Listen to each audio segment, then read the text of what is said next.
Good morning, everybody. Welcome back to another fun episode of the Tim and Tim Show with Making Moves in Multifamily Live. Today, we're talking about unexpected disasters. Is that a fair thing to say? Disasters or nuances or sucker punches? I mean, all of the above. Yeah, I was trying to be purposely redundant and say unexpected surprises because I knew somebody would be like, aren't surprises by definition unexpected? But yeah, my English teacher would probably redline that or red ink it and say C minus, confusing. Yeah. Or redundant. Sorry. Hey, funny story. I got an A on a paper one time for writing a paper completely wrong about a book we were supposed to have read. Hey, folks, this is pre-Chat GPT and probably Spark Notes too, because I have gotten my way through some high school papers before on Spark Notes. Hey, so Old Man in the Sea, that book. My sophomore year in high school, we were supposed to have read Old Man in the Sea, and we had a quiz in English class that was like, okay, write a paper about the book that you were supposed to have read. I didn't read it, so I turned around to the girl behind me. I was like, what happened in the book? And she was messing with me, and she goes, he falls in and the shark eats him. I'm like, okay, cool. So I wrote a paper based on that ending. And you got an A on that? Yeah, my English teacher comes back and she's like, this is an extremely well-written paper. A minus. Next time, read the book. That's fantastic. I have to say, it brightens my day a little bit. It's like the 1970s edition of Sharknado. So anyway, Crystal, if you are out there, thank you. Oh gosh. Okay, so we want to talk about this because stuff happens all the time. I mean, you can never fully prepare yourself for what can and will happen and or go wrong in a real estate deal. Tim, why don't you talk about some of the experiences that we've had with some deals that just, we've had trees fall down, we've had tenants like fall through the roof. I mean, let's go through the gambit here of some things that really excite us when it comes to that. Oh man, unexpected surprises, right? So I here's my favorite one. Guys, we're just going to give examples. So here's my favorite one. One day I get a call from a partner Tim and I have, and we have this mixed use property in South Carolina, and we get a call, and he's like, so we just had a tenant fall through the floor into the restaurant below. Yeah, that was a first for me. I'm not going to lie. And I'm like, wow, I've never had that call before. I mean, forget the restaurant part because that was the first mixed use I've ever owned. But yeah, I've never had a tenant fall through the floor. So the long story short, guys, we had a clogged toilet on this property that was in a property. It was in a unit that the tenant was not home for a few days. So when it clogged and overflowed, it just ran for days, and it ended up messing up. I don't know, like what, Tim, like 3 units in 3 of the Something 8 units like on that. the second floor. Yeah. So it messed up like 2 other units besides the unit that it happened in, plus the hallway, that led to all the units. So we were doing significant construction, and the hallways had been completely stripped down to the rafters, to the flooring joists. Sorry, I'm losing my train of thought here. And we were having, when tenants would come home, they had to alert us so that the contractor could lay down plywood so they could walk to their units. And this particular tenant came in, needed to get something. Contractor laid down the plywood. They walked in their unit. She comes back out. She leaves. And then she comes back up, I guess, because she forgot something. I don't know. Basically just decides to just go to the unit without the plywood on the floor and didn't alert the contractor. And she ended up falling through the flooring into, through the ceiling to the restaurant below. And kind of the funny thing is the restaurant owner was like, I turned around and there's this girl standing in my kitchen. So I won't go into too many details of how that all ended up because so it ended up being a bit of a scam, by the way. But at the end of the day, yeah, that was one of those unexpected surprises that we got. And I remember, man, what was it like? Man, has it been like 2 years ago now? Remember when we had that storm come through Columbia, South Carolina, and like you woke up and it was like everything bad happens in threes, and it woke up and there was like a tree on the house, and then something else had happened too. I can't remember. Yeah. Oh, you're talking. Are you talking about that quad where the tree Yeah, ended up yeah, on the that's house? right. Yeah. So I didn't even own that one yet. Um, Oh, that's right. yeah, didn't even own that one yet, and I'm just driving by, and I'm like, yeah, I'm gonna go check on this thing that I'm getting ready to close on, and I drive by. I'm like, that's interesting. There's a Yeah, tree on the house. yeah. um, That's not and supposed to be there. yeah, and then we get a call from the property manager for a property it did own, and they're like, "Hey, there's a tree on the house." I'm like, "I know, but I haven't closed on it, so you need to call the owner." And they're like, "No, no, no, no, different property, one you own." Oh, Same multiple storm, trees. yeah, Wonderful. same storm, different tree. Yeah. Well, yeah, I mean, look, it's these are people talk about being conservative in your underwriting and having contingency budgets and setting aside money for the unexpected, and everyone thinks that they're not going to be vulnerable to the unexpected. It happens to everybody, and the scale of the scale or the severity of the damage or of the work that needs to be done, there's no telling. There's absolutely no telling in what could happen at any given moment, because there's just too many variables to consider. I mean, a lot of these deals that we buy, value add deals, they need work, and then that's ultimately why we buy them at a good price. We put in our rehab money, and then now we have an asset that's worth hopefully considerably more because we've done the work necessary to mitigate a lot of risk and mitigate a lot of potential faults that could happen at the property. Um, but so a lot of those things are, are physical, right? I guess that's a good way to say it. Physical damages that you can't expect. But the other side of it is the underwriting side of things. I mean, I know we've talked about this quite a lot over the last 12, 18 months or something.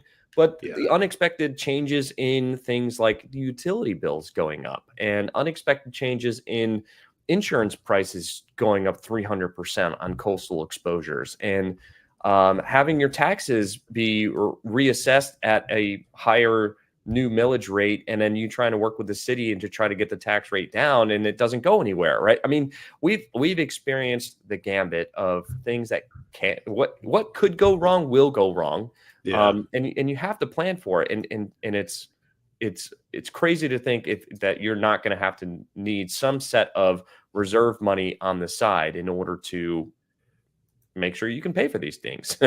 Yeah, for sure. And one other place, like because what I always hear from people is, "Oh, but you got to plan for it. You got to plan for it. You got to plan for it." And I'm like, "Hey, man, even to use another word, like even the best laid plans, right?" Because a guy we know, and who I have a lot of respect for out of the Greenville area, Ars Sandella, had a really good post yesterday, I thought. I didn't see it. Huh. Yeah, so if you get a chance, go look it up. I thought he had a really good post. You'll appreciate it, especially from the underwriting and operations standpoint. But basically, what Arn was saying, and this isn't so much from the tenants falling through floors or trees falling on roofs or anything like that. What Arn was talking about was they have, I think it was a build to rent community. Arn, please forgive me if I'm butchering this. Um, um, Hey, uh, Dennis, how'd you get in here? I think I copied a link that I shouldn't have copied. What's up, Dennis? Hey, Hey, Dennis. Dennis, you want to be on? Oh, Uh-oh. we're having a whole party here today. Dude, I completely unexpected surprises. Here we go. Whoa. Hey, we got Dennis and Marco now. We got the whole gang. Hey, anybody want to be on? Oh man. um, Too funny. I think you posted the link to join the show I instead of to did. I watch it. did. We could just have a group chat. Oh geez. Raise your hand if you want to be on. Or you could just sit and listen. That's cool too. but good to see you, Dennis. So guys, what I was what I was saying is, what oh geez, I'm completely thrown I'm off there. completely lost. What were we talking about now? The sky this is this purple. this show's a mess. Oh, I know. So what Delete, were we? redo.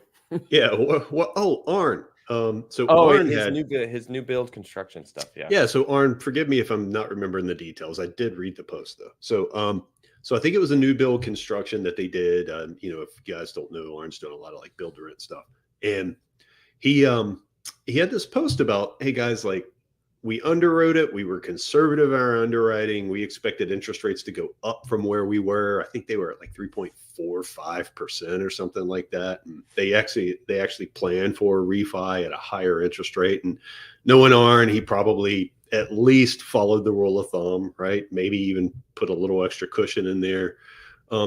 So I have no doubt that his underwriting was very, very conservative, but he's like, man, here we are. We're 2 years in. We got this 3.45% interest rate that has now converted to principal and interest, and we wanted to be back into an interest-only product by now, but it doesn't make sense to refi, right? No, And because your and so P&I payment's still less than what your interest-only payment would be exactly, right? on Now, a in the cash flow basis. right, and the downside is he's not able to return investor capital, right? Right. Like they had predicted, to return. And I like the way he phrased this. Actually, we had said that it might be a possibility that we would return some investor capital in year two. Mhm. And I think that's what people miss sometimes is like possibility, right? They see it as an underwriting and they think it's guaranteed, right? Or So definitive, yeah. yeah. So, and basically what he was saying is, hey guys, like we were conservative, but we could have never predicted that the debt markets were going to accelerate like they did, that interest rates were going to take off like they did. And unfortunately, here we are. And it would just be a really bad move to trade in our 3.45% P&I payment, that we still have 3 more years Mhm. before the balloon kicks in for these 6.5% interest rates. Yeah, yeah, And you might as well ride it out for at least another 2 years and before seeing what happens. Because who knows? I mean, now you're looking at a refi in year 5 and yeah, getting 100% of your money back, probably plus a little bit of equity and still owning a brand new asset that's gonna continue to cash flow for the long run. yeah. I, I completely agree with you. And he had a really good point, which is like, hey, we're still Mhm. paying, out to investors, and the money's not lost. And this Yep. is what I thought was a really good thing is he's like, the money's not lost. Instead of returning investor equity right now, the tenants are just paying down your debt.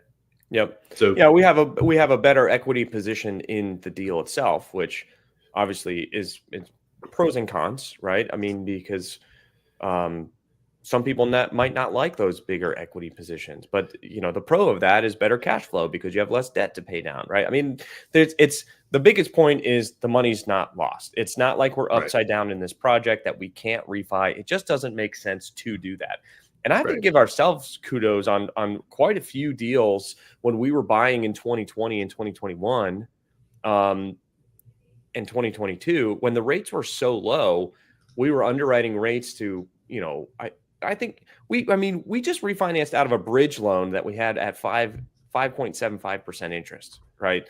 So we thought we were going to be able to refi into a stabilized product, but we didn't underwrite it at like 3% interest. We underwrote it at like right. 5.5%. And now, granted, the rate was actually 7% instead of 5.5%, but we didn't underwrite it at 4, right? Yeah, Or 3.5 or something crazy like that, because we were like, this is not sustainable. Like the rates are going to go back to where they were historically. I mean, and you and I had a lot of conversations about this. Was historically rates were between 5 and 6% for what most of the time it's been between 5 and 6%. yeah, So we're a little higher than that with the Fed rate being 5.25 right now. So then you have your spread on top of that, which is putting us in that 7 to 8 range. So yeah, rates are a little higher than normal right now, but they could go back down, or maybe this will be the new normal. I mean, I really don't think rates today are that bad. I mean, they could get no, better, of course, but I really don't think they're that bad. I mean,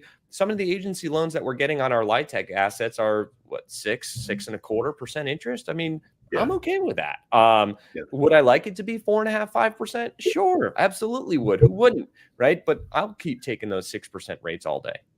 Yeah. Yeah. So I completely agree. And, I think, I think it all comes down to kind of this, like, we have rules of thumb, keep adequate cash reserves, plan for the worst, all that good stuff. Rules of thumb with your underwriting, how many bips per year, expected on, how many percentage points per year on exit with cap rate, all of that good stuff. Right.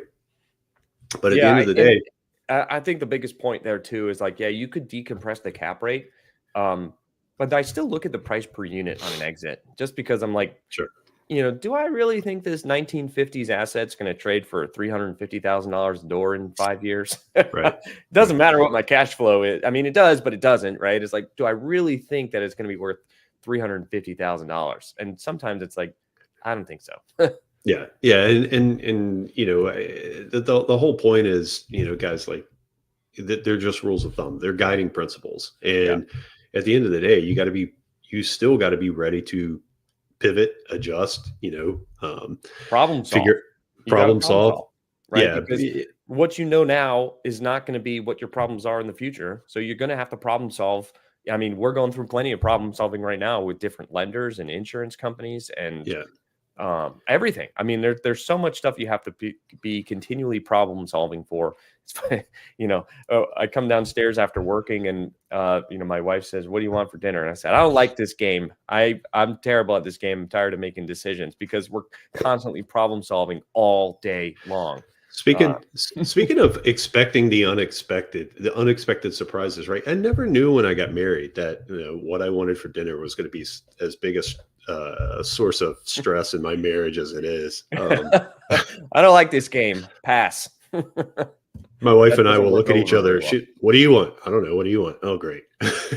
Here we go. Pasta it is. Fitting for yourself.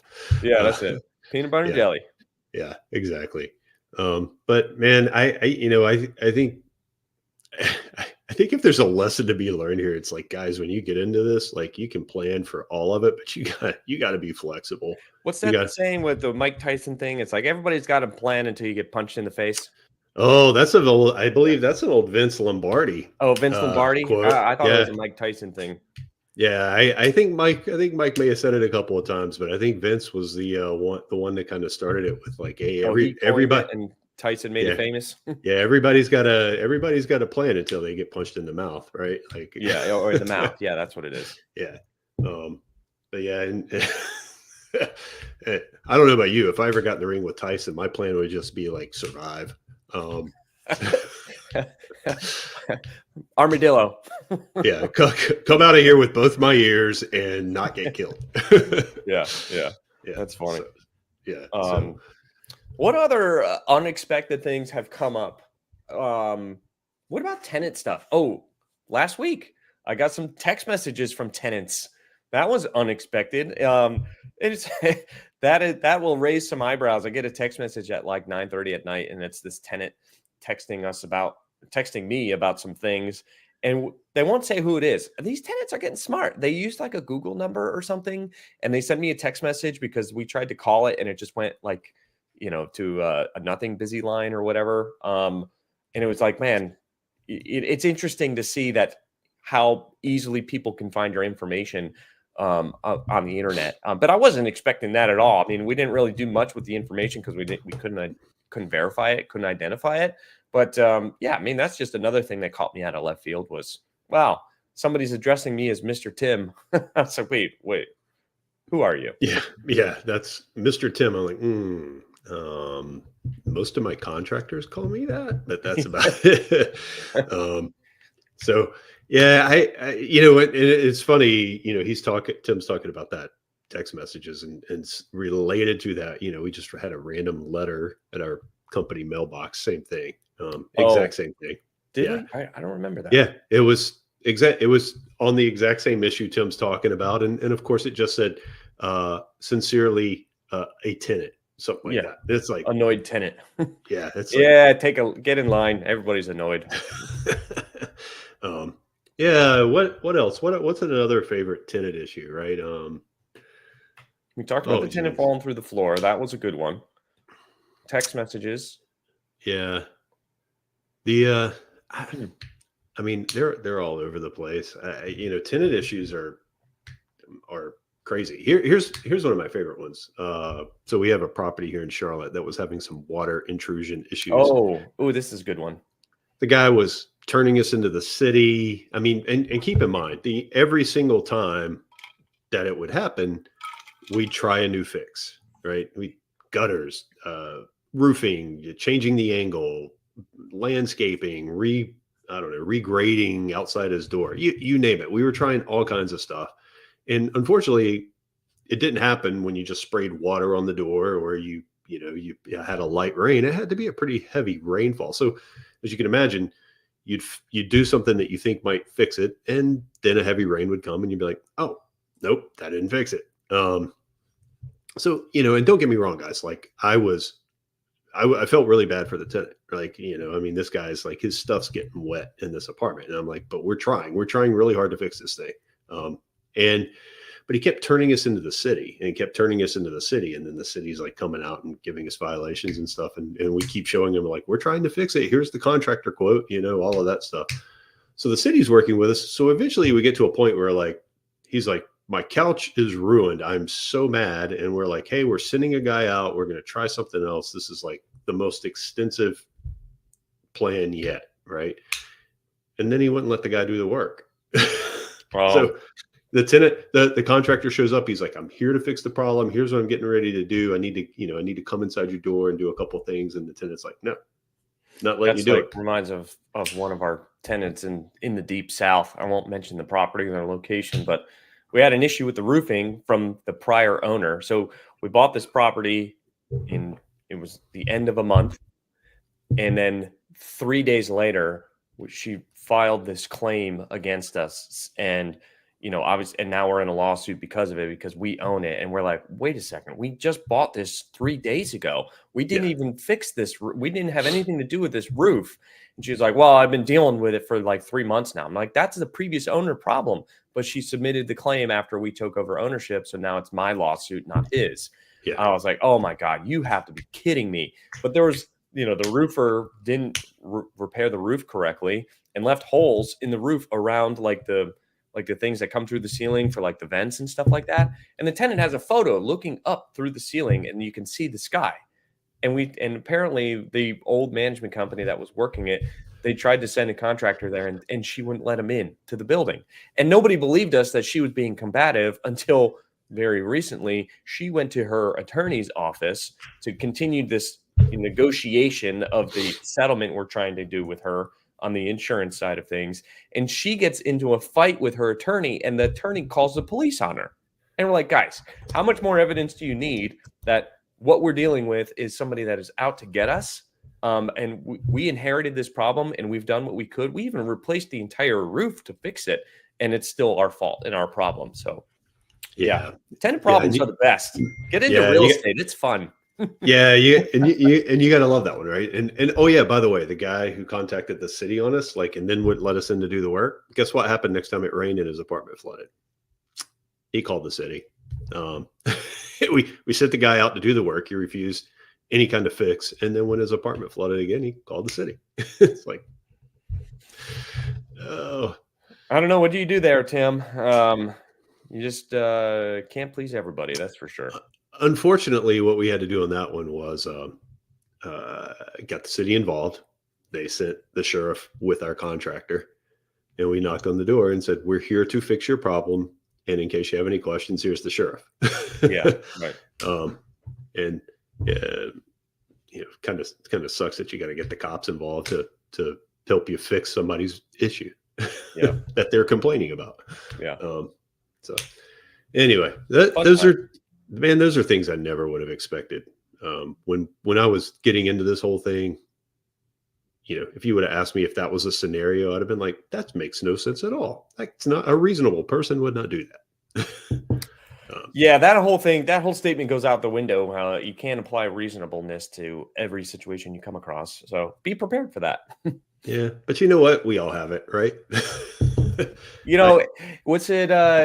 Everyone's quirks make people interesting and makes the world go round. Because if everyone was the same, it'd be pretty boring. We'd have nothing to yeah. talk about from today's show. Hey, in full transparency, just a few weeks ago, I got worked up about something and was like, "I'm gonna go do this," and Vitali's like, "Dude, that doesn't even make sense." I Like, know. Yeah, you were just on a rampage, and I was like, let me poke this button right here. yeah, he's like, "You're really gonna do that? That doesn't even make sense." Like, Ugh. I'm just right. I want to be right. In this case, I was gonna pay a lot to just be right. Yep. um, so anyway, guys, Dennis, really good to see you. He's waving at us, folks. Yep. So sorry about the technical difficulties today. We had an unexpected surprise this morning, and we were a little late in scheduling things, so we didn't have a chance to fix the technical difficulties before the show today. So next time we'll try to be a little more on top of it. But Yep. Tim, any last minute? Nope. That's it. That's all I got for today. So, all right. All right, folks. Appreciate it. Thanks for joining. See you next time. See you next Peace. week.